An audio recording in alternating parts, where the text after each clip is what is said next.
So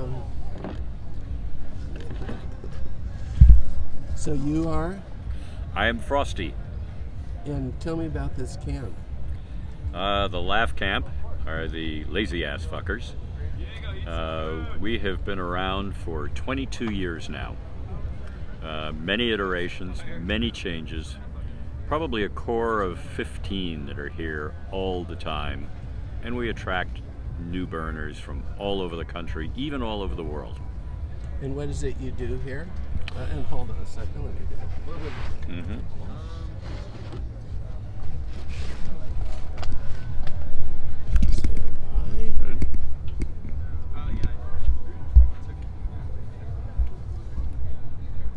What is it you do here? What we do here has changed over time. We have painted people's shirts. We have done neon body painting for nighttime decoration. Now we host the Playa Artifact Museum, a collection of different makers' artwork from the last 2 decades. And can you say something about Burning Man? And you can look at me. All right. What were you looking at? Were you looking at the lens? Or I was probably looking at the microphone. Okay, that's funny. What's the deal with the gift economy? The gifting economy is one of the 10 principles of Burning Man. We try to decommodify, we try to take the exchange between people or groups as one that is based on gift, not expecting anything in return, but purely on giving. Clearly not a sustainable economic model, but one that for the course of these 10 days is brilliant.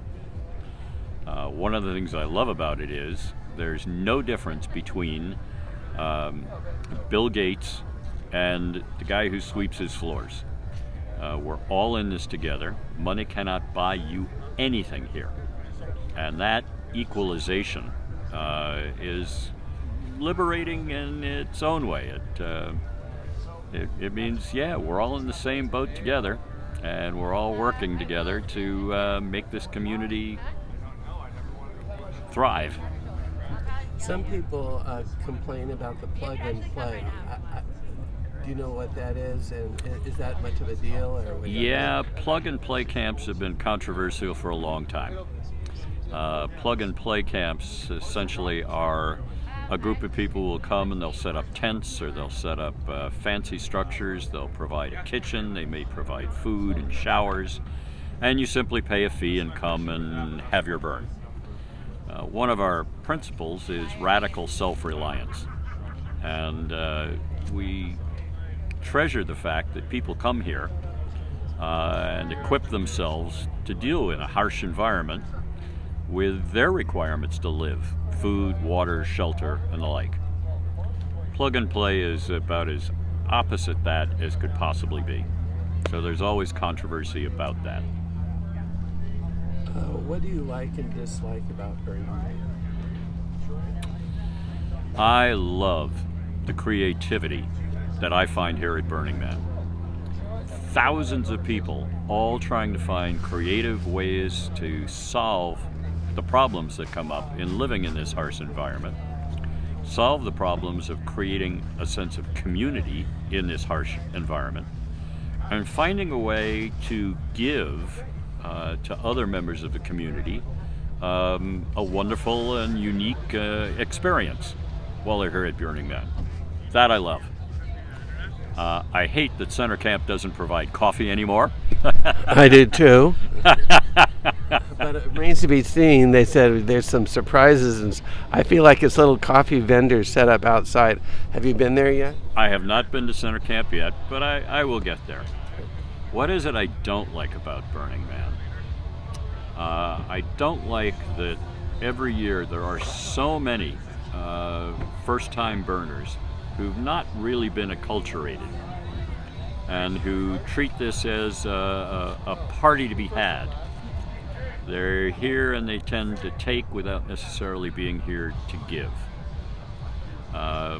For a lot of first-time burners, that experience either drives them crazy and they never come back, or they recognize that the whole process of being part of the community and giving back is unique and worthwhile, and they become good citizens of Black Rock City. How would you say Burning Man's changed? When did you start coming, and how's it changed? I first came in 2007. You could buy a ticket at the box office. For how much? $300. There were only about 35,000 people here at Burning Man. I think the biggest change I've seen since 2007 is it seems to me a little bit more entertainment and commercial. A little less radical free expression, a little less irreverent humor. It's a little more now about wow, blinky blinky stuff, as opposed to the creative energies I think that went into early burns. That's cool. That's a good answer. So, what were you telling me about? I was telling you about Moop fishing, one of my favorite activities. We'll take a cigarette pack or a crushed beer can and cast it on a fishing line out into the street. We watch people walk by and ignore it, but every now and then some good citizen will pick up the Moop, put it in their pocket, and we reel them in on the fishing line. We'll give them a medallion, we'll give them a hug, and we'll, celebrate them for being good citizens of Black Rock City.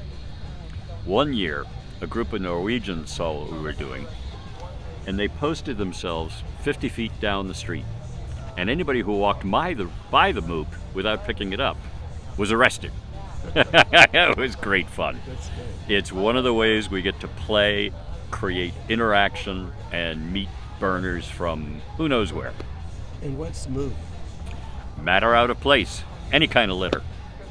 Can you say Moop? Moop? Yeah, Moop is matter out of place. Any kind of litter, it's Moop. That's so funny. Yeah. What were you saying? I was saying the Piss Clear magazine or newspaper, just a 4-page kind of a rag, was one of the creative engines of Burning Man. It was full of satire, snark. It reminded me of The Onion when The Onion was published in cities around America. What were some of the issues they covered? Oh, they would rail against the Sparkle Ponies. They would rail against the Burning Man organization. They would satirize anything and everything about Burning Man. And that was one of the creative energies. I mean, the satire, the snark, the creative comedy and humor that was generated was just great. The owner of that enterprise was literally publishing a newspaper on Playa and distributing thousands of copies daily. Not compensated, not provided any reward, but appreciated, I think, by thousands of burners over the years. Nice. Out of principle. May I use this footage for the documentary I'm making about Burning Man? Yes, you may. Fun. So, but tell me, because of the mud and you couldn't go far, what did you say? Yeah, the playa gets muddy. You can't really bike. You can't really go far. So you get to know your neighbors. And neighbors helped neighbors. Neighbors shared water. Neighbors shared food. Neighbors shared booze. Neighbors shared just conversation. So maybe you could only go 50 or 60 feet before your feet turned into concrete boots. But that's part of what makes Burning Man so wonderful. Were you at the Renegade burn?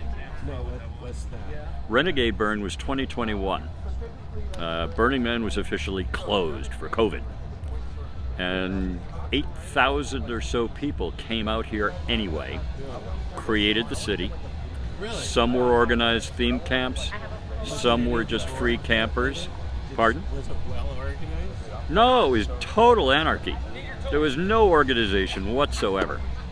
But theme camps came, art camps came, and people just gave of themselves. And it was because there was no big art, there was no man to burn, there was no center camp. It was all about getting to know your neighbors and creating community. It was really back to the more primitive nature of what Burning Man was all about, an experiment in instant community. Were you at it? I was there at 2021, and it was fabulous. Someone, don't know who, came with a tractor trailer full of ice, free, donate. Volunteers came and set up a medical tent and community. So there was health care, emergency care essentially. There was ice, and there were just people creating community. It to me was a return to the early days of Burning Man, before it became quite so focused on big money, big art, bigness, if you will. It was wonderful. You look nice in this light. Well, thank you. Thank you.